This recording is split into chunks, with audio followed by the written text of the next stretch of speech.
cryptocurrency is poised to have a huge year in 2025. A lot of people feel like this is the end of a brutal period of excessive regulation and what some people are calling a reign of terror that is now over. Wow, did you experience it that way? No, but that's what literally people are calling it, the reign of terror. All right, well, how far will Trump actually let the crypto folks go, right? At the end of the day, the cryptocurrency is a parallel financial system that operates in some ways independently of the US financial system and away from regulatory oversight. And there are a lot of reasons why most countries don't want that to happen. And if you're, say, an incoming authoritarian leader, you might have even less interest in there being a parallel financial system that you don't actually control. So I'm curious if the optimism that the crypto folks are feeling right now might soon run into a hard wall, which is Donald Trump's self-interest. Well, Kevin, I couldn't help but notice you weren't at the Grindr press mixer last night. I was not. I had a previous commitment, but how was it? Were you invited? Yes. Oh, and you just said queer people's lives aren't important to me? No, I figured you were going to go. You wouldn't miss that for the world. And you would, give me the rundown. I went and I learned some exciting things on the horizon for the Grindr Corporation. Such as? Well, so the big idea over there is they're like, we don't just want to be for hooking up anymore. They're like, we will always be for hooking up.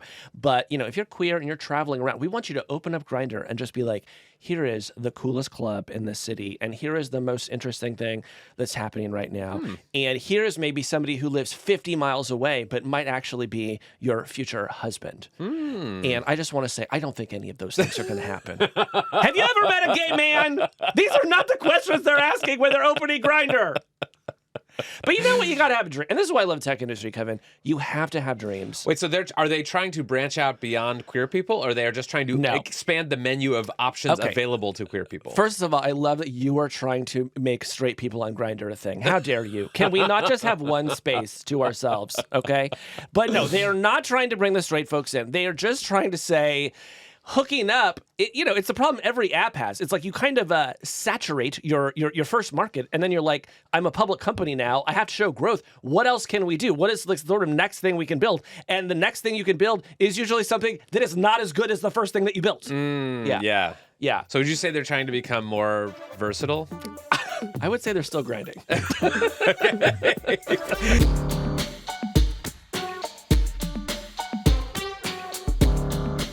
Kevin Roose, a tech columnist at the New York Times. I'm Casey Newton from Platformer. And this is Hard Fork. This week, how the election paved the way for a crypto Congress. We'll tell you what the Trump administration is planning. Then, it's ChatGPT's second birthday, and head of product Nick Turley stops by to tell us where it goes from here. And finally, a listener wants to know, what social network should he be using in 2024? We'll give you our thoughts. Well, Kevin, right now there is a lot of uncertainty about what the next Trump administration will bring. But as we read the news this week, one thing seemed increasingly clear to us, and that is that cryptocurrency is poised to have a huge year in 2025. Yes, this is one of the places in the tech industry that is celebrating the hardest about the Trump victory. A lot of people feel like this is the end of a brutal period of excessive regulation and what some people are calling a reign of terror that is now over. Wow, did you experience it that way? No, but that's what literally people are calling it, the reign of terror.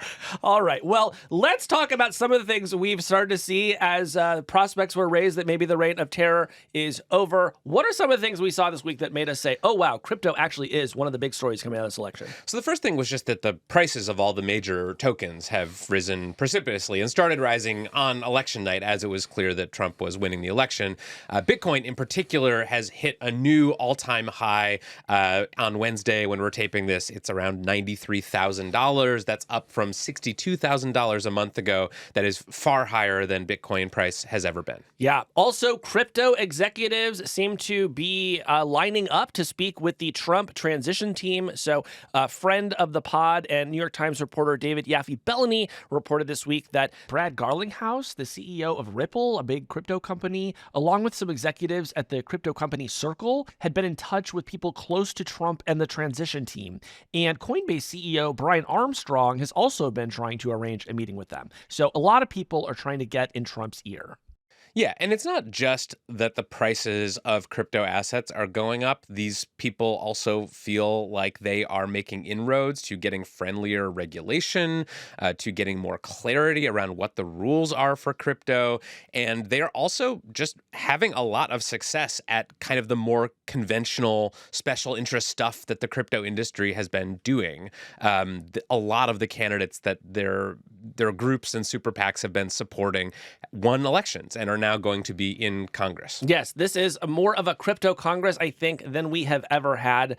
And to put a bow on all of it, Kevin, Elon Musk just got named to co-lead something called the Department of Government Efficiency alongside the former Republican presidential candidate Vivek Ramaswamy. This Department of Government Efficiency is, of course, an acronym for Doge, which is Musk's favorite cryptocurrency and something he has long hyped. And in the aftermath of the announcement of this Department of Government Efficiency, the Dogecoin price popped 20%. Which I was glad to see because my entire 401k is denominated in Dogecoin. So I'm feeling Seems like good. a smart choice. You know, speaking of smart choices, nothing says government efficiency like having two people doing the same job. But anyway, today, Kevin, let's unpack what the crypto industry's growing political influence could mean. On one hand, this is a huge win for that industry, which might now be able to realize some of its wildest dreams. On the other hand, I'm worried it could introduce some significant new risks into the economy as the people who once mostly kept crypto separated from core banking and finance functions are about to be swept away and replaced by people who run crypto companies. Yeah, let's talk about it. Okay, so let's start with something very basic. How many pro-crypto candidates won in the election that we just had? So it's a little hard to say like who is a pro-crypto or anti-crypto candidate, but according to there's a tracker run by an industry group called Stand with Crypto that sort of vets politicians based on stuff they've said about crypto in the past or positions they've taken on crypto-related bills or initiatives. And according to that tracker, as of Wednesday, 272 pro-crypto candidates were elected to the House this year, and 19 pro-crypto candidates were elected to the Senate. Paul Grewal, the chief legal officer at Coinbase, recently said that we now have the most pro-crypto Congress in history. And I think that's true. Yeah, and it sounds like Stand with Crypto is doing much better than its counterpart industry group, Sit with Regulation. They really got wiped out this year. So it seems like the crypto folks won some very tight races this year. Kevin, tell us about Bernie Moreno. Yeah, so this was a race that a lot of people in the crypto world were paying close attention to in Ohio, my home state. This was an election between Republican Bernie Moreno, who is the Republican Senate candidate, and the Democratic incumbent Sherrod Brown, the long-term senator, staple of Ohio politics for many decades. And Sherrod Brown is a sort of a centrist Democrat, but he's also been seen as a major opponent of crypto. He was an ally of Gary Gensler, the chair of the Securities and Exchange Commission. He's also been an antagonist of the crypto industry on a bunch of different bills that they have wanted. And he became a big target of the crypto industry and its lobbying and influence groups. The crypto super PAC Fairshake in particular spent reported $40 million to support Bernie Moreno in unseating Sherrod Brown, and it worked. Bernie Moreno, who is a longtime crypto supporter and actually started a blockchain company in 2018, he beat Sherrod Brown and will now be in the Senate. And Kevin, with all of these crypto candidates winning, can I assume that Bernie Moreno and the others made crypto the centerpiece of their campaigns? Well, not really. So Bernie Moreno is a longtime crypto supporter. He has a long track record of supporting this stuff. But what's interesting about the sort of crypto industry's lobbying efforts and their donations to candidates in this cycle is that a lot of them did not play up crypto as a big issue in the campaign, right? They were just sort of funneling money to politicians who they knew were more sympathetic toward crypto. But it's not like those politicians were turning around and making their entire campaigns about deregulating cryptocurrency or something like that. Yeah, and this seems somewhat cynical to me. Jessica Piper had a great piece in Politico where she wrote about some of the ads that these pro-crypto candidates were running. She writes, in Ohio, a woman shares how GOP Senate candidate Bernie Moreno invested in her business business making uniforms for female police officers. In Iowa, a spot highlights Representative Zach Nunn's military credentials and work to lower child care costs. And in Colorado, a Spanish-language ad touts first-term Democratic Representative Yadira Caraveo's support for more Border Patrol agents. What do these have in common, Kevin? These were all ads from pro-crypto PACs, and none of them mentioned crypto at all. Yeah, and I'm sure that was a strategic decision that they made based on focus groups and polling of how voters felt about crypto. But look, I think it's fair to say that they had a very good election cycle. The crypto industry got most of what it wanted. Most of the candidates that they supported were elected, and some in very tight races. So whatever their tactics were, I think it's fair to say that they worked. Yeah, they worked, but I think it's important for people to note that we are not saying this was some sort of crypto election where Americans stood up and said, please let me go buy unregistered securities. We're saying that a lobbying group funneled money to people who supported their cause, and they sort of worked very quietly to get those folks elected without talking about what they wanted them to do. Sure, but isn't that how influence groups in this country work in general? I mean, the oil and gas industry does the same thing. It's not like, candidates show up suddenly talking about how much they love fracking. It's just that pro-fracking groups will give money to their campaigns. I'm not saying this is like a good way to run a country. I'm just saying like this is basically just crypto catching up to what other industries have been doing for decades. Well, I'm actually very disappointed to hear that, and I'm calling on the oil and gas industry to do better. Now, Kevin, are all these pro-crypto candidates the same? Like, do they all sort of share a sort of common platform and set of common beliefs?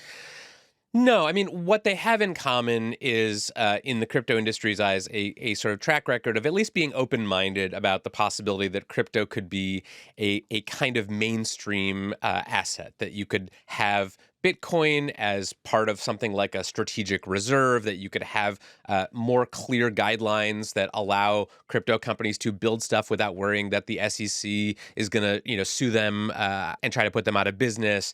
Basically, they've sort of assembled a group of legislators and candidates who they believe will usher in the kind of crypto regulation that allows this industry to become a mature, full-fledged part of the U.S. financial system. Okay, so we have a crypto Congress that will be seated next year. Let's get into what we think that means, Kevin. And I think the first thing to say here is that the casino is back open. Right? I feel like during the 2021 run that crypto had, folks were talking to us regularly about how their coins were useful in various new ways, enabled all sorts of new and exciting things. But let's face it, most of their popularity just comes from the fact that people love to gamble on them, right? Well, so I've been talking with some folks in the industry since the election, and, I'll just tell you what they're telling me without sort of endorsing their beliefs or saying that they actually reflect reality. But what I'm hearing is that actually the status quo of crypto regulation and politics in the U.S. has been part of what has created the kind of casino atmosphere around crypto, because it's sort of hollowed out the market. And what I mean by that, or what they mean by that, is that you have basically the things that are considered sort of kosher or legal to do with crypto right now include betting on Bitcoin, which is sort of safe in their eyes from regulation. It's sort of the oldest, most established cryptocurrency. It's treated differently by regulators than some of the newer tokens, and so it has kind of this special status when it comes to how it's regulated. And then you have the meme coins, right? The total, the sort of meaningless, just frivolous tokens that are considered like too unserious for regulators to care about, and so you can bet on the prices of those things to go up. Like Dogecoin. Like Dogecoin.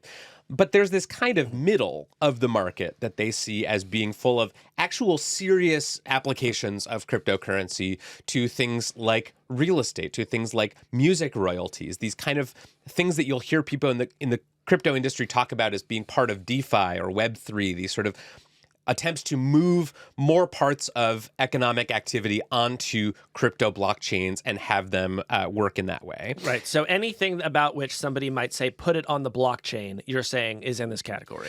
Well, it hasn't been impossible to do those things, but it's been quite hard for institutional investors in particular to want to fund those kinds of activities because of this sort of uncertain regulatory environment where, if you start a startup and it's trying to do something using crypto to do something with music royalties, for example, you don't know which government agency could show up tomorrow and try to put you out of business. And this was the Andreessen Horowitz argument for why they backed President Trump, was essentially saying, because of this, our startups cannot get funding, they cannot succeed in the marketplace, and we want that to change. Right. And so I think, the people who I'm talking to in the industry, well, some of them are Republicans who supported Donald Trump. Some of them are Democrats who didn't. But what they all sort of believe, and you could take this for what it's worth, but they believe that actually the casino part of crypto may become less prominent as a result of having a more crypto-friendly administration. Well, maybe it will, but I'll hit you with just a few numbers from over the past few days, Kevin. So as of the time of this recording, not only is Bitcoin up, above $93,000, as we said earlier, Ether is up more than 10%, Dogecoin is up more than 118%, and Coinbase's stock is up more than 40%. So while there might be other things you can do with crypto, to me it seems clear that the gamblers are getting very, very excited. Now, let's talk about a second thing that you can be sure of in the next Trump administration, which is the crypto industry is going to be regulating itself now. Talk to us about what changes we're expecting to see over at the Securities and Exchange Commission.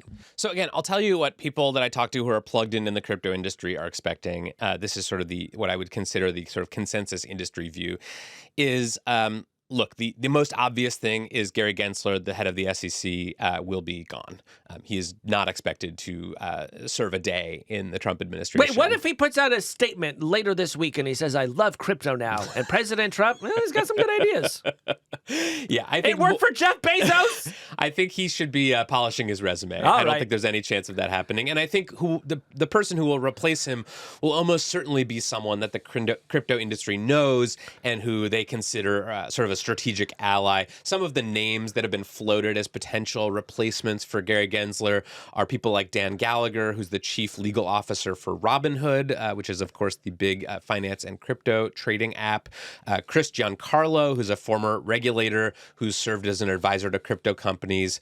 None of these people are sort of shoo-ins, but I could see any of them being named to lead the SEC. All right. So the Foxes are going to be appointed to guard the henhouse industry. I also hear, Kevin, that they want to get some new bills through Congress. Yeah, so there's a bill that has been sort of making progress through Congress called Fit 21.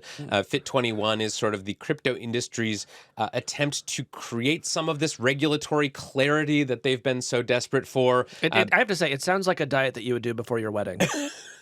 Yes, the Fit 21. You look great. I've been on Fit 21.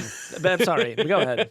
So this is basically a bill that would create some rules that determine essentially the market structure of crypto. So which tokens, which crypto assets are considered securities, which are considered commodities, which are regulated by the SEC, which are regulated by the CFTC, basically create some sort of rules of the road so that crypto companies who are doing these things know what the rules are and what they need to stay afoul of, or what they need to avoid, what lines they need to avoid crossing.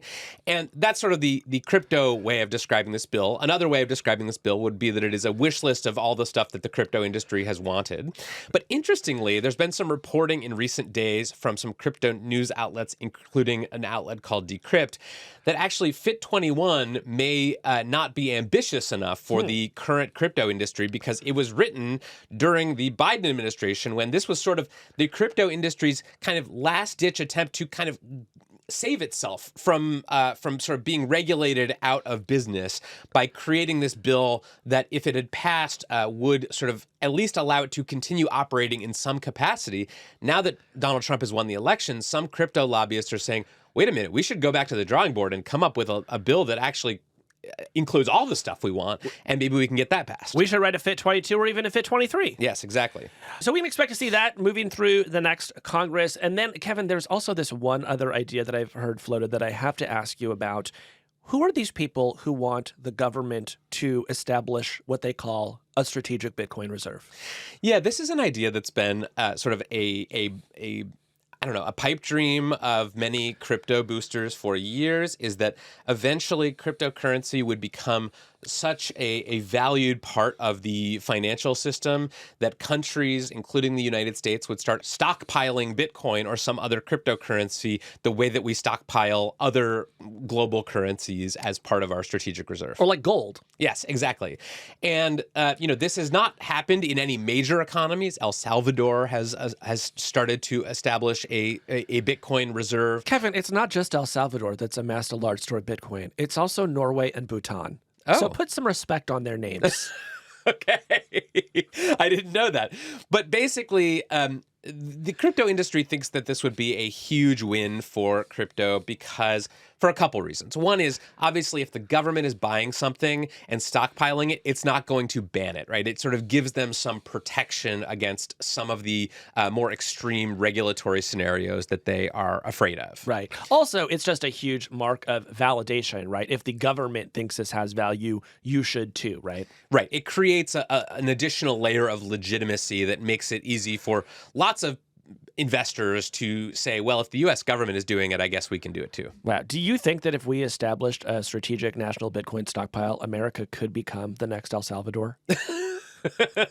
One can hope. I hear it's beautiful this time of year. All right, so I want to ask 3 questions to finish this one out. And the first one is, will Web3 make a comeback? Here's why I care about this. I'm not a gambler. I never, bought cryptocurrency to try to, see if I could make a quick profit. But I was very interested in 2021 in the people who were saying, we think we can build cool new applications using blockchains, and we sort of want to remake the internet in the image of crypto. And that proved very controversial, and I think I eventually became persuaded that that was a super bad idea. But one reason why it never really took off was because the Biden administration just hated crypto and tried to get rid of it wherever it could. So now that that is kind of off the table, do you think we're going to see the Web3 comeback? I don't know, but it's certainly possible. I think the thing that I can say with confidence is that crypto will now have the opportunity to prove itself, right? For years, people in the crypto industry have been saying, well, we would have all this cool Web3 stuff and this decentralized internet if only the regulators would let us. Well, now the regulators are going to let you. So let's go build some stuff and let's see how it does. There's a possibility that it does come to fruition and that all the things that the crypto industry has been saying are sort of barriers to its growth and mainstream adoption turn out to disappear under the Trump administration. I also think there's a possibility that we have more blow-ups and, people losing money as a result of scams or, protocols that aren't as risk-free as they're advertised. So actually, I think there's a real risk here for the crypto industry. I think in a lot of ways, they're kind of like the dog that caught the car. It's like, well, you're going to get everything you've been wanting. But now, if you fail, if you don't do what you have promised your believers that you would, that's going to be totally on you. There's not going to be a sort of evil regulatory regime to blame anymore. I agree with you. And at the same time, I sort of feel like this has already happened because a good amount of crypto applications did remain legal and possible during the Biden administration. You might remember the Constitution DAO, the group of people who came together to buy a real copy of the U.S. Constitution and sort of manage its career using something called a decentralized autonomous organization. After that happened, I feel like we never heard about DAOs basically ever again. There was also some momentary enthusiasm for what they called play-to-earn games. These were games that pay you in crypto for playing them, and some of the biggest ones turned out to be Ponzi schemes. So while I think everything that you said is true, I tend to be a little bit more skeptical because I feel like the world got a pretty close look at these crypto applications a few years ago, and they just decided these really kind of suck in a lot of pretty structural ways. Okay, question 2 here is essentially, how far will Trump actually let the crypto folks go, right? At the end of the day, the cryptocurrency is a parallel financial system that operates in some ways independently of the U.S. financial system and away from regulatory oversight. And there are a lot of reasons why most countries don't want that to happen. And if you're, say, an incoming authoritarian leader, you might have even less interest in there being a parallel financial system that you don't actually control. So I'm curious if the optimism that the crypto folks are feeling right now might soon run into a hard wall, which is Donald Trump's self-interest.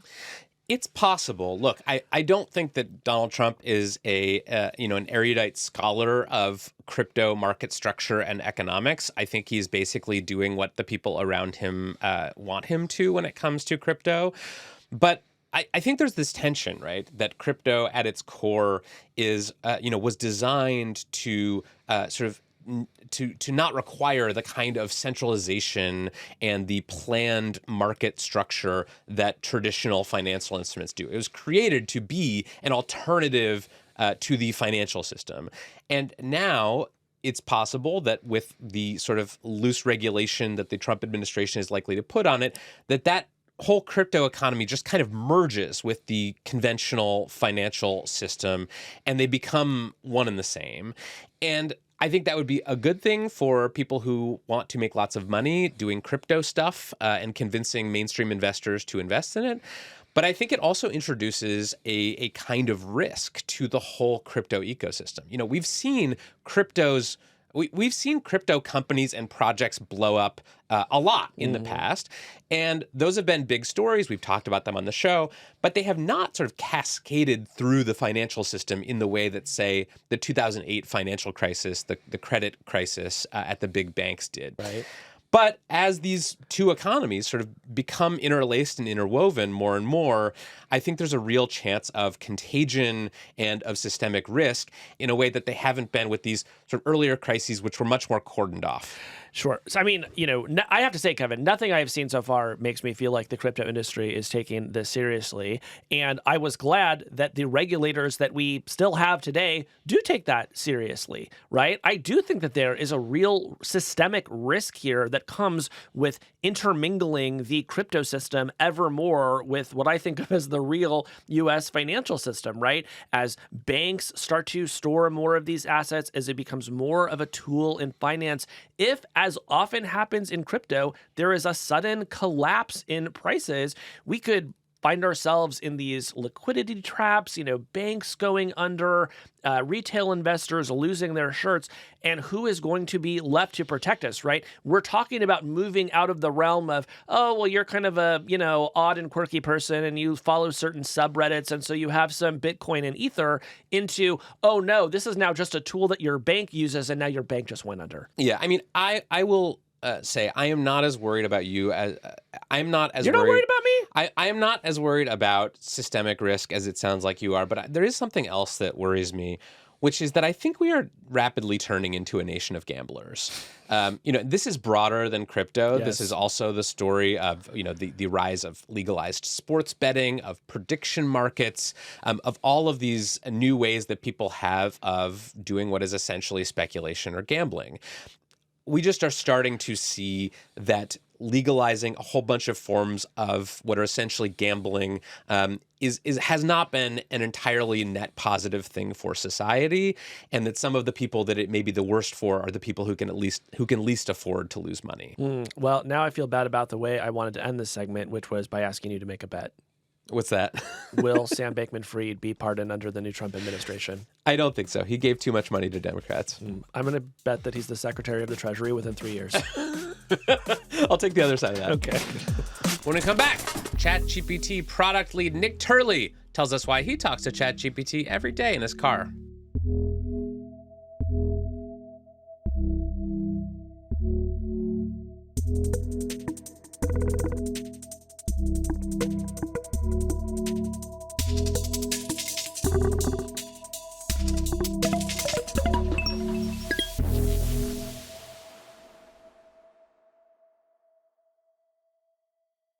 Well, Casey, we have a birthday to celebrate today.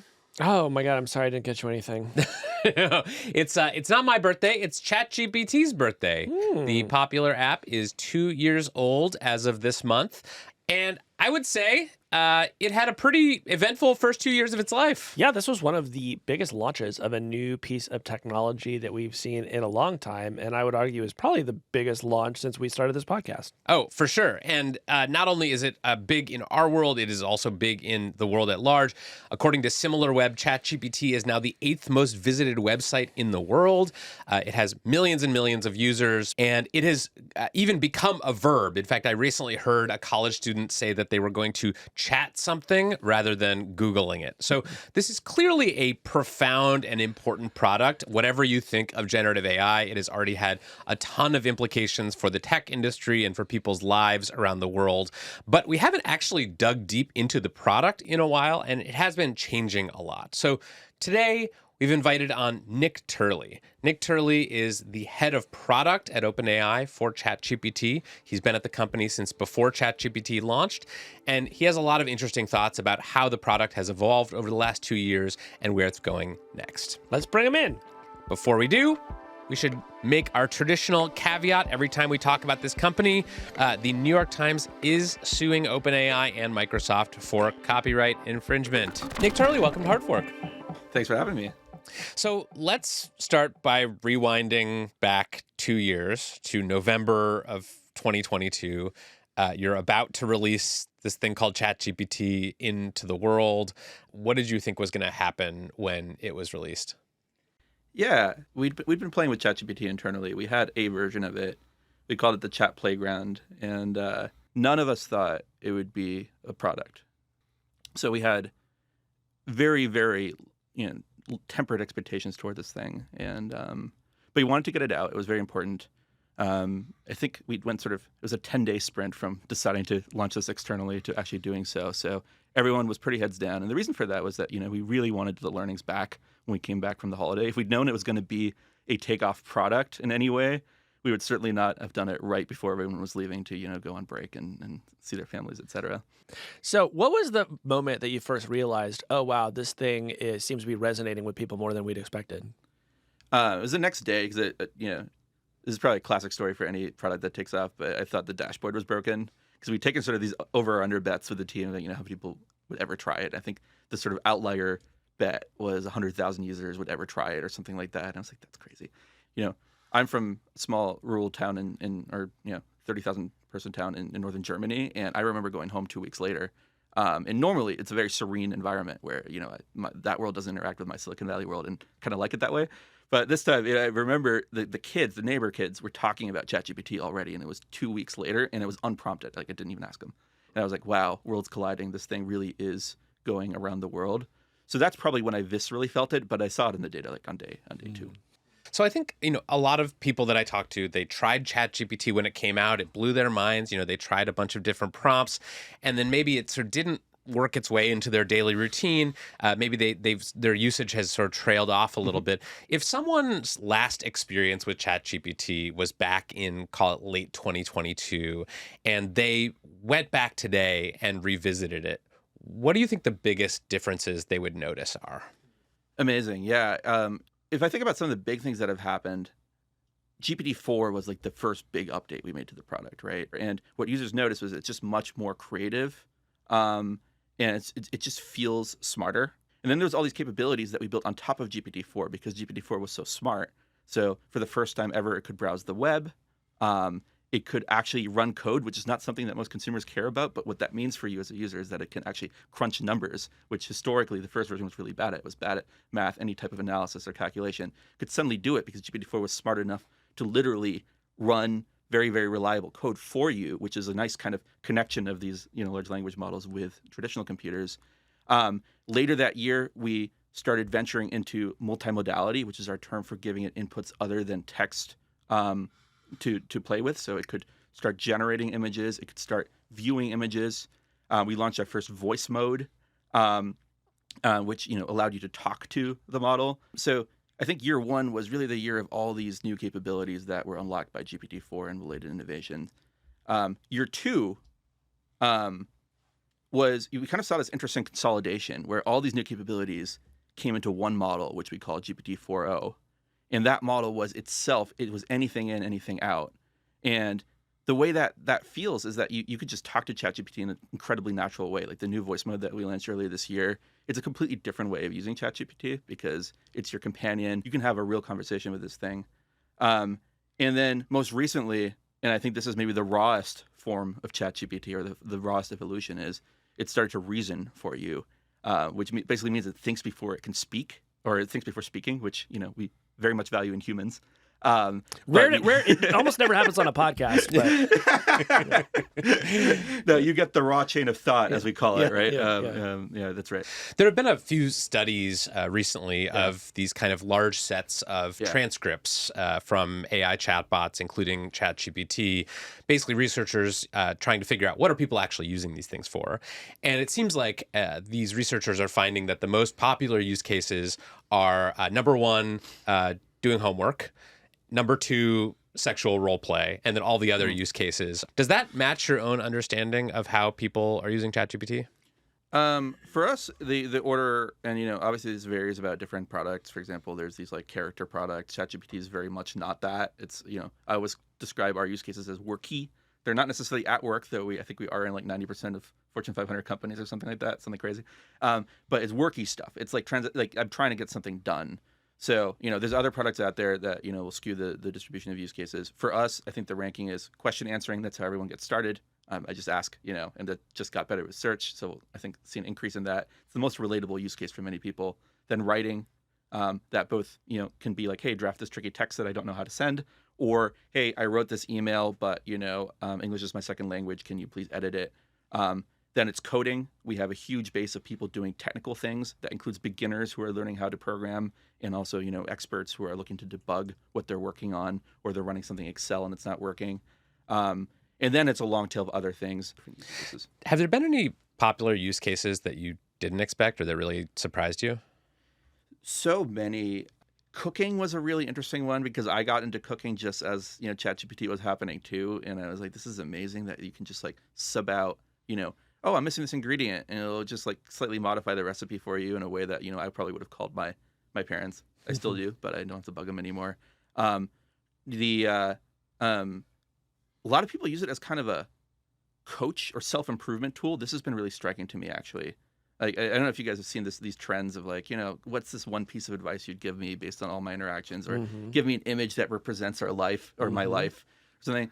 And I've actually, a lot of people use it to kind of process. I do this actually on my way to work every morning. When I'm in the car, I talk to it and I just give it a bunch of unstructured thoughts of everything that needs to get done and have it repeated back to me.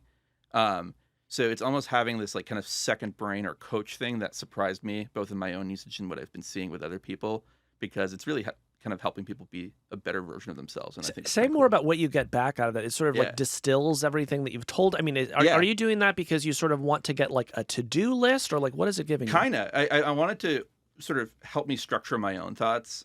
I kind of ramble at it, and by the time I finish the call with it, in part because it's getting me to talk probably, and in part because it's actually repeating back to me, okay, here are like priorities I'm hearing. And I'm like, no, that's not right. Like the fourth one, actually scratch that.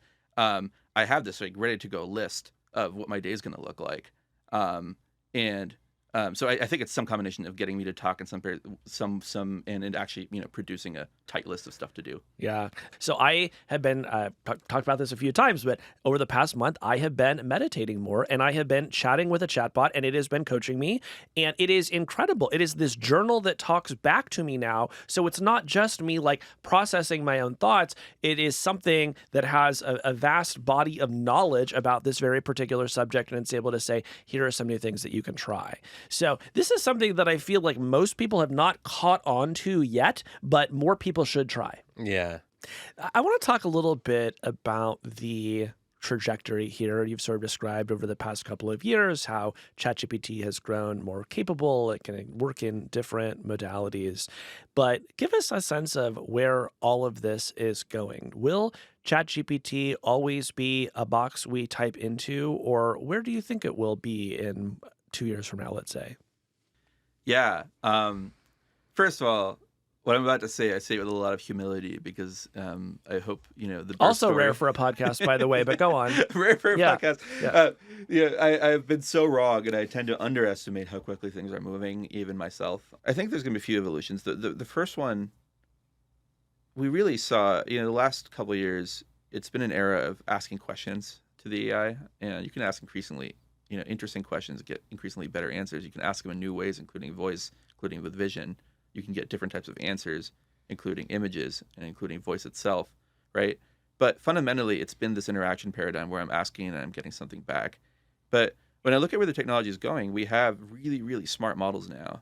And in a certain sense, I think chat under-leverages what they're capable of. And what we're going to see instead, I think, is tasks. Like you delegate to this AI, and it goes off and does stuff for you. This idea isn't new. People have been talking about, agents for a couple years now. People even say they're building them, and it's true. You can kind of build these things already in certain domains, and it reminds me of how building chatbots felt before we had the right technology, where you could sort of do it, but they weren't really good and they weren't reliable. And I think by having these really smart models out there, and our O1 model is an incredibly smart model. I think you can build reliable tasks for the first time where it goes off and does something, whether or not it's planning a full trip for you, whether or not it's finding you, the best shoes under $300 that are, made in the US, whether or not it's, coding an application for you, running a data analysis for you. I think it'll be able to go off for 30 minutes, an hour, maybe 2 hours, maybe even longer, and do this stuff. And the reason that this is possible now versus a year ago is that the models are smart enough to deal with all the edge cases that they're going to run into, right? This is why it's so hard to build these things, is you encounter things in the wild, like, the shoes were sold out, or in the coding case, it didn't compile, it didn't run, and now what? You're reminding me of the evolution of self-driving cars. Like a decade ago, when I would test a self-driving car, I would go down to Google headquarters and they'd put me on a track that a car had already gone around probably thousands of times before. They knew every single edge case in that particular parking lot, and it was super cool, but it could not really do anything that was not on that track. And then bit by bit, they started testing them on more and more roads. They started gathering more and more edge cases. And now, when we leave today, we could order a Waymo and take it anywhere. It sounds like agents are just sort of a little bit behind in that process, but the basic logic is the same, and you're driving toward a similar outcome. Yeah, I think that's right, and I think it's a really good analogy. And even within, if you accept that, if you believe that that's what the evolution's gonna be, I think there's still the same kind of big fundamental questions that people have in self-driving cars, which is like, is the future a world where this gradually gets better and it like takes over more and more, and I don't have to touch the steering wheel as often anymore? Or is it this thing that is fully autonomous, but it's only going to work for certain use cases? Like there's these different paths you can take.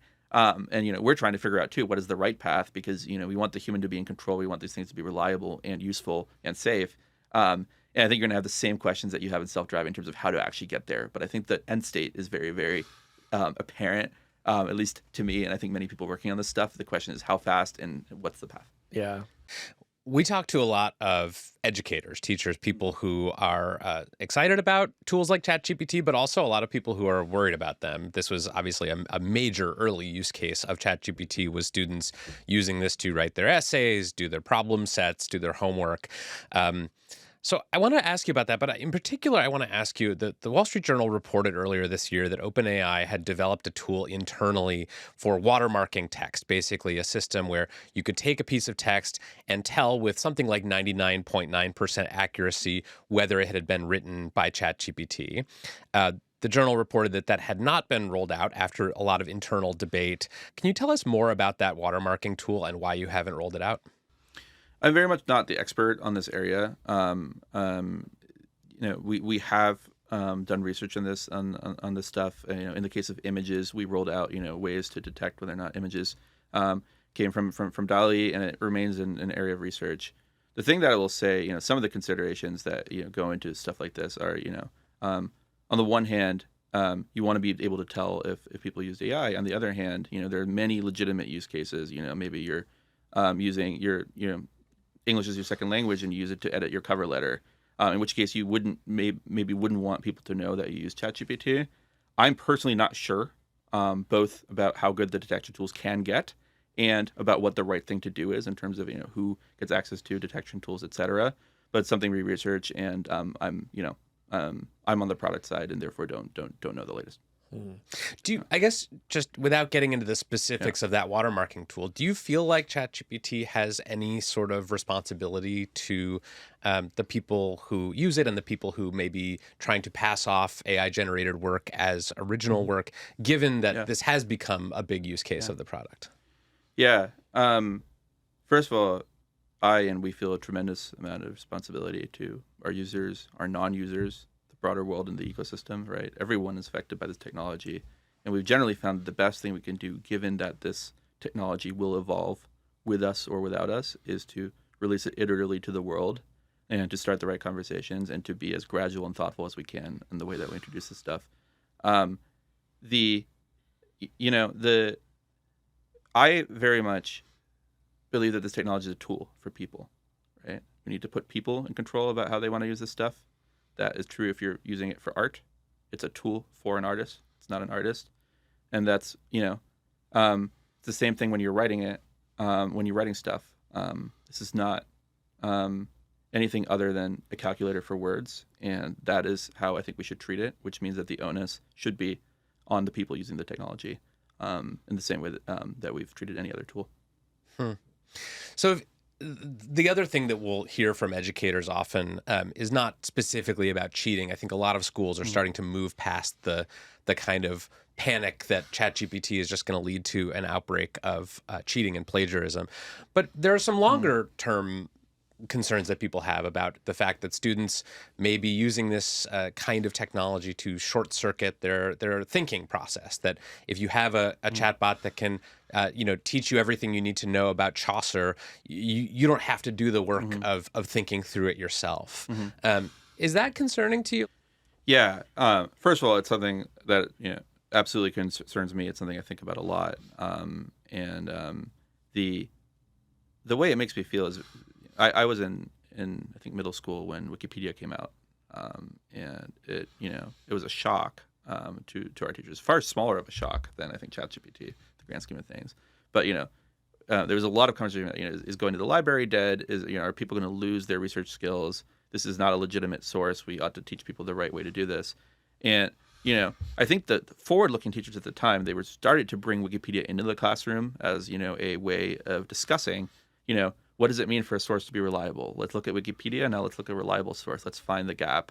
And in the same way, I do see many teachers now bringing ChatGPT into their classroom. Like some of the coolest examples I've seen is, examples where students create their first draft without the help of ChatGPT. Then they submit another draft that, has them edit it with ChatGPT and explain what they learned from the edit. And then there's the final version, right? And in the same way that I think we've, integrated calculators, we've integrated other tools that were pretty disruptive and could be abused for, undue shortcuts. I think ChatGPT is going to end up being the same. The thing I want to acknowledge is that all this is happening so quickly that I think many teachers just don't have the opportunity to, talk to other teachers to, figure out, okay, how are we going to evolve our lesson plan to use this stuff in a way that is exciting and empowering. Personally, I still believe that in net, this has been amazing for students, because the thing you have to keep in mind is that there's people all around the world that don't have, educational resources. Even for me, in the German public school system that I grew up in, people rarely read my homework. And I often imagine what would have happened if someone had actually read my homework. It would have been probably beneficial to my learning in some way. And so I think in net, Wait, I your like to teachers didn't read your homework? Our teachers were very, very busy, and homework was oftentimes the thing you submitted, and then it was graded on completion. This doesn't sound like that good of a system to me. I hate to say it. I came out okay. Yeah, that's true. I'm That's very actually a grateful. good point. I'm overall very grateful to the system, but I'm just saying that I wish I'd had this as a kid. Yeah. I want to ask about another debate that it seemed like it really heated up just over the past few days, and it is about whether as companies like yours work to build these new models, they may be approaching the limits of what are sometimes called scaling laws, the idea that as you pour more compute and data into networks, systems like ChatGPT get radically more capable. Do you have a sense that we may be approaching a plateau here in what we can get out of large language models just by making them larger? And is that a problem for you? Yeah, this keeps coming up. This is my take as a product person. I'm very much not an AI genius, but I'm around this stuff. And I'll say this thought comes up from time to time. In fact, I think we had this thought when I first showed up at OpenAI, because I remember when GPT-4 wasn't useful and we were wondering, oh man, is something go wrong? And then it didn't, and we figured it out. So this stuff is science. It's open-ended. There's many scientific questions about how to scale these models. For us, we feel like we've stumbled on a new paradigm. The O1 model really changes the way that we think about scaling these models, because you now can you can scale the amount of thinking it does as it responds. Like for the first time, you can have this thing actually think really, really hard about something, give you a better answer. And that's an entirely new paradigm that we're just beginning to explore. We're just beginning to productize.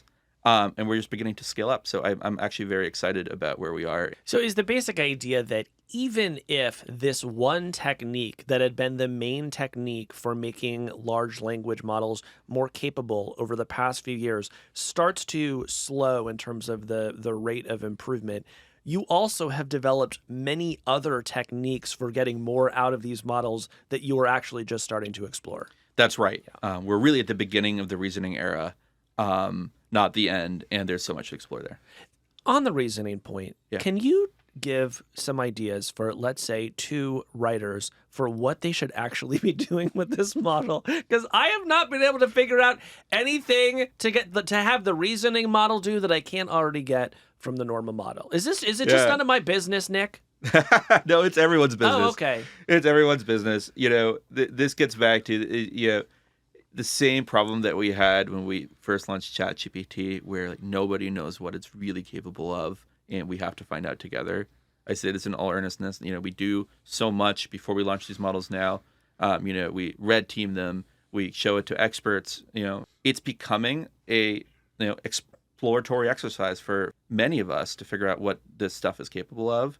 For me, I found it to be really, really useful at things, and there's not very many of these things where I know more than most people. I'm a generalist, but I happen to know more than some about jazz theory. So I had it reharmonize a song, which I won't bore you with what that is, but it's like something that I happen to be really interested in, and I realized it is much, much smarter than the average model. Well, tell us a little bit about that, because I'd like to hear what ChatGPT actually does when you say, hey, reharmonize this. Yeah, I give it the chords, and I'm like, okay, what are other ways to express these chords that would sound more funky, more like modern jazz, that still work and like resolve at the end? So I'm having it, kind of change the chord structure of the song, and then I sit down at the piano and I try it out. So that's like one, it's an area where I have a niche interest, where I'm probably, better than most humans at it. And I think the challenge with smarter than human models in many cases is that you got to find an area where, you can actually assess whether or not the model is, just equally good, worse, or really, really smart. I have a lot of expertise in giving harsh feedback to Kevin. And so what you have me thinking about is, could I actually use it to give even harsher feedback? Well, I'll get ready for that. Okay. Yeah, I'm gonna use O1 to process your feedback and put it into a format that I can more easily accept without my ego shattering. Sounds perfect. So we can just have like a sort of battle of the AIs there. Nick, another question we get all the time from listeners and readers is about the environmental impact of ChatGPT. This is a big question. There's some people who believe that this is, you're pouring out a bottle of water every time you ask ChatGPT a question or something like that. So can you settle this for us? How bad is ChatGPT for the environment? I don't know. Very much not an expert on this field. The thing I do know is that, the costs keep coming down, the efficiency keeps going up. We wouldn't be, if that hadn't happened, we wouldn't have been able to serve all the users that we have today. You probably remember the time when ChatGPT was down all the time. It was a very unique era for all of us, including the team. So it's gotten a lot more efficient, and it will continue to do so. But I don't know the exact economics. We'd have to ask someone. Okay, we'd like to close, Nick, with a game. I'm sure you've been seeing all of the people posting on LinkedIn and X and Threads about their insane ways that you're not getting enough out of ChatGPT, and with these hacks, you could just become the ultimate ChatGPT power user. This has become sort of a meme among the hustle bros of America. Nick, as the head of product for ChatGPT, what are your top insane ChatGPT hacks? You could turn this into the most viral LinkedIn post ever. And we plan to. We're going to, yeah. Yes. Few things. Really, really experiment with voice. It is a completely different way of using ChatGPT. It is it's never existed before. It's like unlike anything else you will have tried in technology. Takes a little bit getting used to. The voice mode, specifically. But put your AirPods in, go on a walk, try to use it in the car. I really recommend trying this out. Second, leverage memory. You can tell it to remember stuff. You don't have to wait for it to infer it about you. You can just tell it all the stuff that you want remembered. It can be your job. It can be your family situation. It can be your preferences on how it should respond to you. It can be, your favorite food. Stuff that you wanted to know. The effort will be worth it. Because memory is just going to keep getting better, and it's already there in many cases. Third, if that's not enough, you can make a GPT. People actually do this for a variety of reasons, but in many cases, if you have this prompt you're reusing all the time, make a GPT for yourself. You don't even have to share it with others. It's super easy, takes seconds, and it allows you to customize everything that you want about your ChatGPT. Try uploading stuff. Uploading files, it's pretty phenomenal. If you've got a really long, paper to read, if you've got, a handbook you're trying to process, etc. A lot of people don't know this exists, and it's really, really powerful. And then fifth, images in, images out. I find that there's text people and there's image people, and they almost don't overlap. Where some people in my family think the text is the coolest thing about ChatGPT, and some think that the image generation is the coolest thing. And I wish there was a bit more cross pollination between people, because there's a lot of cool stuff you're working on a birthday card. You're probably going to want to use both, make a little custom image and work on a cute little poem.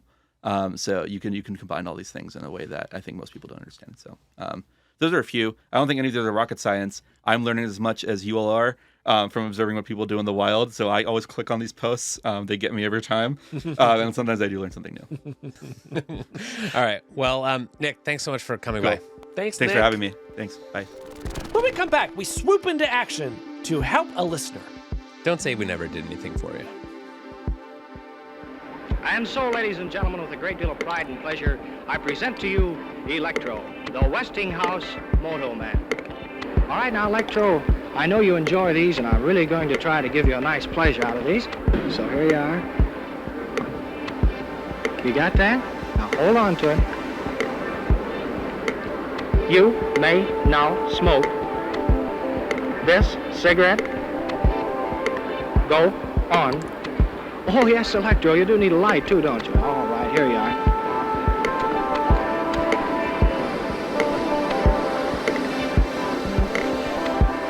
And, folks, he's only 2 years old, too. Just learning.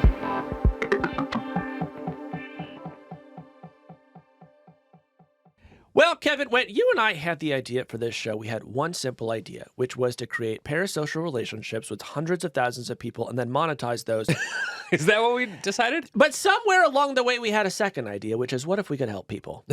And recently, an email came into our servers here at the hard fork operation, and I thought this might actually be a chance to do some good. Yes. And it came to us from someone named Winston from Oakland, California, nearby. And he writes, "Hi, Kevin and Casey. Big fan of the show. I'm wondering which social network I should pay attention to. I want to be engaged in the cultural discourse, but not constantly fed attention-grabbing clickbait. What social networks are you guys on, and what do you recommend for someone who wants to have a thoughtful, engaging, and positive relationship with social media? Thanks." And I guess the first thing to say is that's not possible. But we do think that there are some interesting places on social media, places where you can learn some things, maybe have some good conversations. My expectation is they will probably stress you out, and you will probably want to put them away for long periods of time. But if it's been a long time since you've rethought your relationship with social media, Kevin, it does feel like in the aftermath of this election, we're seeing a bit of realignment. Yeah, I'm getting a lot of texts from friends, acquaintances, people in my life basically asking the same question Winston is asking. I think people have this sense that the places they're spending their time right now, especially X, as it continues to change under Elon Musk, are not the best places where they could be spending their time. But it's a big deal to invest time and energy into building a presence on a new app or a new social network. And so I think people are just a little bit confused, and maybe we can offer them a path through the wilderness. I think we can. Look, you and I both really enjoy using social networks. Both you and I have written a lot about them over the years, and we have been taking a close look at everything that is happening in that I want to sphere correct you recently. there. Yeah. I would not say that I enjoy using social networks. I Okay. say there are periods where I have good experiences, and then there are periods where I do it out of a sense of dutiful obligation and self-preservation. And I actually do enjoy using them because I'm a fiend. Well, good for you.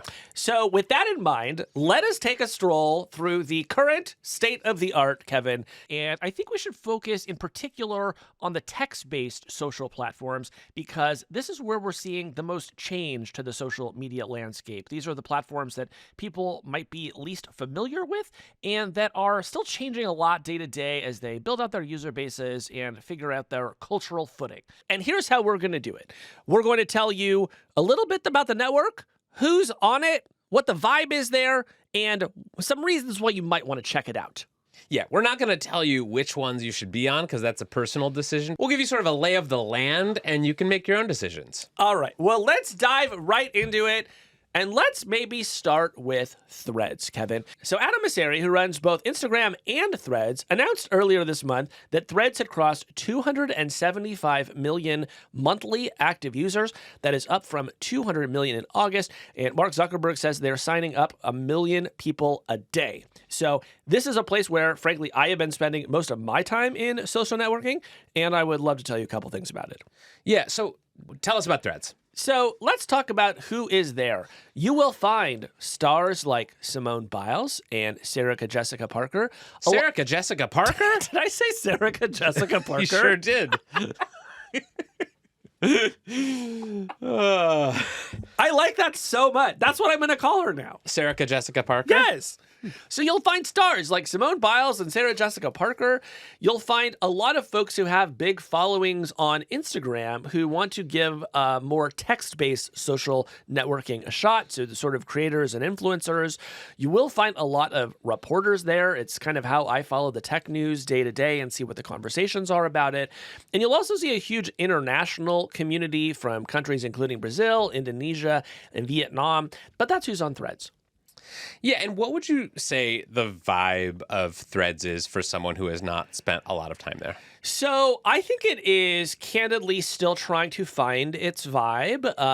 Friend of the podcast, Max Reed, has described it as the gas leak social network, which is sort of referring to the fact that if there is a gas leak in your house, you might start hallucinating or behaving strangely. And this comes from the fact that some people, when they log onto Threads, just find themselves confronted with a lot of people who are just telling what seem to be pretty lengthy, random stories about their lives, having various problems. So it's essentially not clear what people are supposed to be doing there. I find reporters sharing articles and discussing current events, but many reporters will tell you that the stories that they share there have their reach throttled because the Threads recommendation algorithms consider them too political and sort of restrict their reach. So it's kind of a melange of things, but I will say that if you are somebody who just wants to use something that is a lot like Twitter to get your tech news, I do find that Threads works very well for me. Yeah, I would describe Threads as a great social network for you if you want to learn who won the election 17 hours late. Like it is so much like what Twitter used to be in terms of the features and the short length of the messages and sort of the general appearance of the platform. But it is chosen intentionally, and Meta has chosen intentionally to de-emphasize news, especially breaking news on the platform. And so as a result, you just see a lot of times things that are old, that are stale. It's sort of missing the sort of beating heart of current events that used to be at the core of what old Twitter was. Yeah, particularly if you were using Threads on your phone, it defaults you to this For You page, which you can think of as a kind of TikTok for text. The Threads algorithm goes out, it tries to pick posts it thinks you might be interested in, and as you just mentioned, Kevin, it is not always selecting for the most recent things. And so, yes, one of the main criticisms of Threads over the past year has been the stuff here feels really old. I will say if that's a problem for you, you can set up different columns for Threads, including just a feed of the people you are following, and that feed will update in real time, showing you all of the latest things that people have posted. So that is the primary way that I use Threads, and that's the way that I get around the recency problem. Yeah, and I am less optimistic about Threads because I think that the company that is running Threads, Meta, is just not at all aware of what actually made the old Twitter so good, which was that it did have this kind of beating heart of being able to figure out what was happening in the world before it appeared anywhere else. And news is not something that they have emphasized. In fact, it's something that they've sort of walked away from. They don't want politics on there, whatever that means. And I think that is just a fatal flaw for any app that is attempting to educate people and show them what is happening in the world around them. All right. Well, for an app that has a fatal flaw, it seems interesting that 275 million people are using it every month. Okay, how many of those people just clicked on something by accident while scrolling Instagram? Well, that's what I want to know. If they were on your profile, they definitely clicked on it by accident. Let's talk about Bluesky. So Bluesky is another decentralized social network. We have had the CEO of Bluesky, Jay Graber, on the show. And Bluesky has had a real moment after the election. It confirmed that it gained more than 1 million new users in the past week and now has 15 million users globally. So who's there? I would say you could find leftists, resistance libs, artists, sex workers, journalists, and I'll say it, some of the most annoying people who ever had Twitter accounts. You know those people who, like, no matter what Trump had done, they would immediately have like a 70-part thread about it on Twitter? Yes. All those people have Bluesky accounts now. Yeah, I mean, I have not spent that much time on Bluesky since setting up an account there. I think I'm going to start again, but, one problem for any social network is you get there, you set up an account, and it's like, okay, well, who do I follow? And how do I make sure that I'm following all the right people? And Bluesky has this new thing, starter packs, which is basically like you can have a group of people that are all sort of connected thematically. Maybe you have a politician starter pack or a tech journalist starter pack or an artist starter pack, and those are sort of a bunch of accounts that you can just follow all at once by clicking one button. Yeah, it makes it easy to set up your network. So what's the vibe? I would say if you want to learn about current events entirely through people criticizing how the New York Times covered them, Bluesky can be a really good way to do that. This is really a theme of a lot of the social networks today. I would say the vibe is extremely horny art and not safe for work content. The furries are having a big moment over on Bluesky. Are they? Yeah, and shit posting in general is just kind of a core value of the Bluesky community. Do you know I've been canceled on Bluesky twice? For what? Once I criticized liberals for spreading misinformation about J.D. Vance by saying he'd borked a couch. And two, I had a take about Elon Musk and Brazil that was not received well in Brazil. Wow. Now, the advantage of that was that most of the insults that came to me were in Portuguese, which is a language I don't understand. But let's just say I understood enough to know that I'm not welcome in certain parts of Rio de Janeiro. Now, some other interesting things about Bluesky. It's also built on a decentralized protocol, but it is a different protocol than Threads and Mastodon. Theirs is called AT. And I have to say, so far, it seems like it is enabling a lot more creativity than ActivityPub recently. You mentioned the starter packs, which are cool. It also has a way for you to bring in your own recommendation algorithm. So if you don't like the kind of like the default feed, you can bring in your own. If you don't like, what does that mean? Like, what's an algorithm that I could bring in on Bluesky? You could say, I want you to show me more content about science, and the algorithm will work to find you more content in that vein. But you can also just have custom feeds. So, like on Threads, you're limited to the feed of people you follow and the feed of whatever Threads thinks you might want to look at. On Bluesky, you can say, I want a feed of just all the most popular Bluesky posts from over the past day. Or I want a feed of posts that have been popular with the people I follow on Bluesky. And you can get much more sort of granular and weird. And so of all of these networks, Bluesky is the most customizable. Now, that also means that it kind of has the steepest learning curve. You don't need to do any of that stuff to use Bluesky, but I would argue that to get the best experience, you do. But it speaks to the creativity that is possible because the way they have built their network. And I think it is super cool. And my understanding is that Bluesky, which had this sort of invitation system early in its life, is now open to anyone. You can just go create an account, right? You don't have to get an invite from someone. Yes, absolutely. And something that the reporters are loving about it in particular is that unlike X and Threads, there is just truly no restriction on sharing news. If you're a reporter and you're in a story and it's about politics and you post it, no one at Bluesky is going to try to reduce the reach of that post or make it take longer for the web page to load like Elon Musk does. Yeah, it seems like the only sort of major text-based social network that does not actively hate the blue link. Yeah. And is trying to like remove that from the server. Yeah, and of course that is a core way that people used Twitter was to see what was happening in the news, and Bluesky is quite happy to let that happen. Threads has been much more skeptical of that. So that is a core difference between these two. And if really all you are looking for, Winston, is what network should I use to replace Twitter? This is I think the question you have to ask yourself is, do I want a fire hose of news, or do I want something that is going to be much more cautious about what news it shows me? So who should check out Bluesky? Well, I would say if you hate capitalism, you're going to love Bluesky. Comes up a lot over there. If you love the news, you're going to love Bluesky. If you are a sort of protocol nerd who just likes to build stuff, or if you're horny, I think you could have a great experience browsing the Bluesky app, Kevin. Well, I don't know any horny socialists, but if I do meet some, I'll direct them over there. Let's move on and talk briefly about Mastodon. Mastodon is a smaller network, but in a way kicked off this current current realignment that we're seeing, because while it was created several years ago, it has really ramped up after Twitter collapsed and was replaced with X. It had 3.5 million users in November 2022, and it has almost 9 million this month. So who is there? I would say IT administrators, college professors who study arcane subjects, and bots. Those are sort of three of the big categories I've seen. Kevin, how about you? I haven't spent much time on Mastodon, but it's in the times that I have gone over there, it's been pretty clear this is a network for people who love being yelled at by Linux administrators. Yes, if you ask me to describe the vibe of Mastodon, I would say imagine a place where every reply starts with "actually." And that's kind of Mastodon in a nutshell. So I would check out Mastodon if you want to sort of host your own federated server and send pedantic replies to well-meaning people who were just trying to share an opinion about something. Now, I should say, I want to defend these social networks from some of the slander being perpetrated against them on this podcast.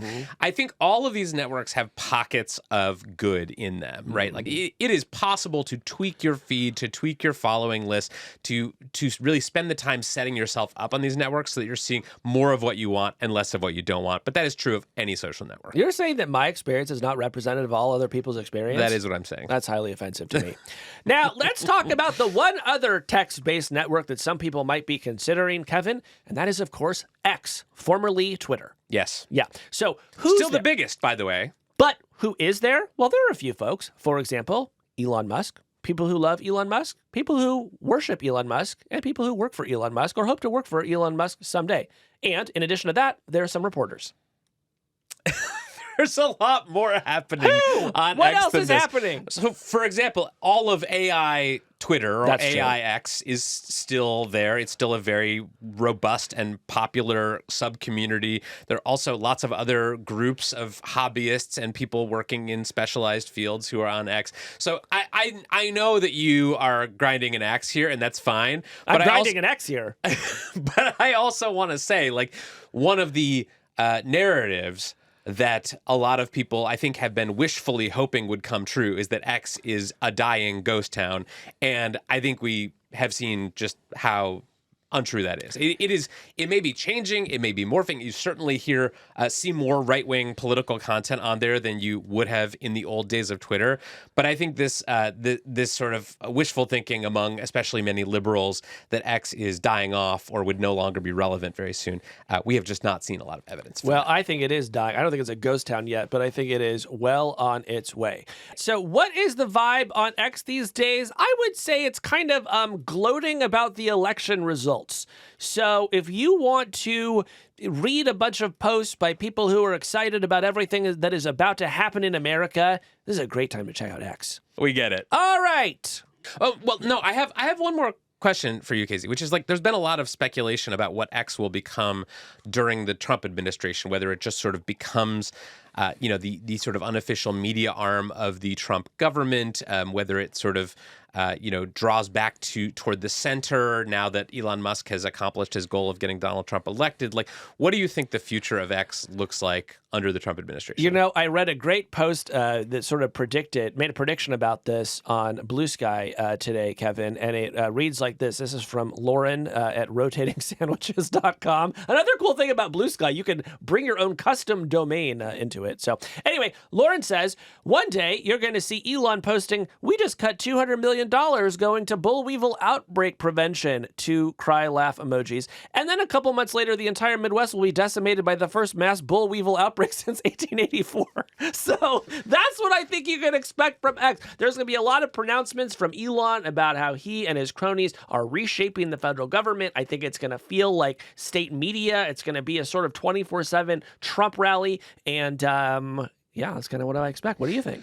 So I think that's certainly possible, but I do wonder if liberals, if people who are opposed to Elon Musk have made a mistake by migrating off of X, because some of the reason that you might be seeing more right-wing content on X is because the knobs are being tuned in such a way that promotes that content artificially. But some of it is just that a lot of people who are creating other types of content have left the platform. And so now, if you are a person who forms your view of the world or your view of politics or your view of current events by seeing what's going on X, you might get an artificially sort of right-wing seeming view because that is sort of the user base that is most active there. And I'm starting to wonder if maybe it was a mistake strategically for Democrats to sort of stop investing in that platform and start going elsewhere. What do you think? I think that is a total trap. I think, if you think that the election's outcome would have been different if liberals had just stayed and fought on Twitter, I truly do not believe that is the case. I think that so much of the power that X continues to have is the folks who are telling themselves, oh, no, I am there. I am fighting the good fight. But every day you look around and you have fewer and fewer allies around you, and you realize the people that you are shouting at, you are not actually persuading them. What you are is you're providing a fig leaf that lets other people justify staying there because they're like, well, no, there's still like a few of these other accounts. But in reality, this thing has just become a one-way partisan broadcast service. Well, I think we've gotten a little far away from the prompt here, which was about what social networks people should be on. But do you think there's anyone who should be on X, Casey? Yeah, Trump voters. No liberals? No. No journalists? No. No policymakers? No.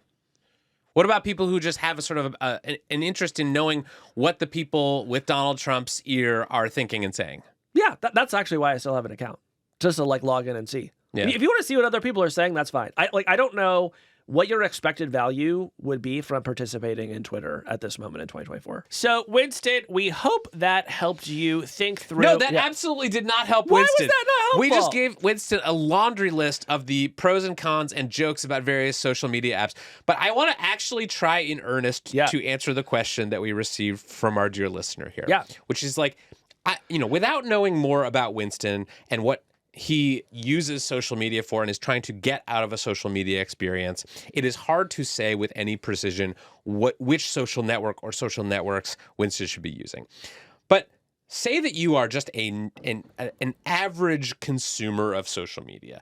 Maybe you want to see some jokes. Maybe you want to learn a little bit more about a topic you're interested in. Maybe you want to hear what people in your profession are doing. Maybe you just want to catch up on a little bit of news. Yeah. Sort of the all-purpose social media use case. Today, in 2024, what is the place, the social network, the app that gives people the best chance of getting all of that in one place? Well, here's the unsatisfying answer. I don't know that you can consistently find all of that in one place. I think the good stuff is scattered across every single network that we just talked about. And if you want to find all of the good stuff, you're going to have to spend a lot of time browsing. If somebody came to me and they said, I have a little bit of time for social media, where should I spend it? I think the answer is that most people, if you just sort of look at like how people are voting with their feet, they spend most of their time on TikTok and Instagram. Okay, so that would actually be my default suggestion. Most people don't want to post. Most people don't want to fight with strangers in the comments. Most people just want a little bit of entertainment while they are, at the dentist's office waiting for the dentist to, come get them.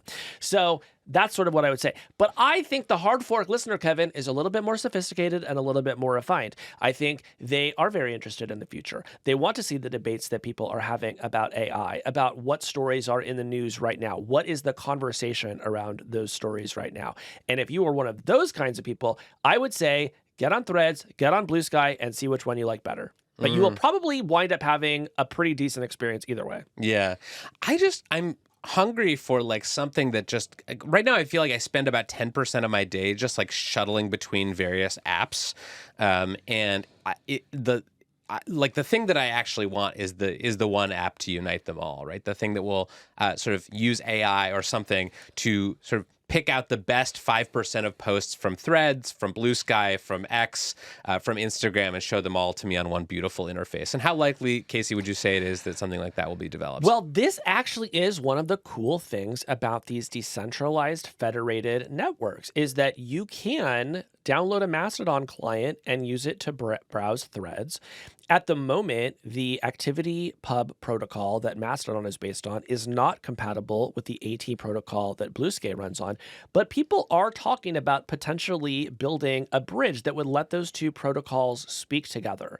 And I think whatever else you think about, this state of social media, to me, this remains a very exciting thing where in the future, it will not be one giant monolithic company in control of a social network. It looks like it very well may be different social networks talking to each other over protocols.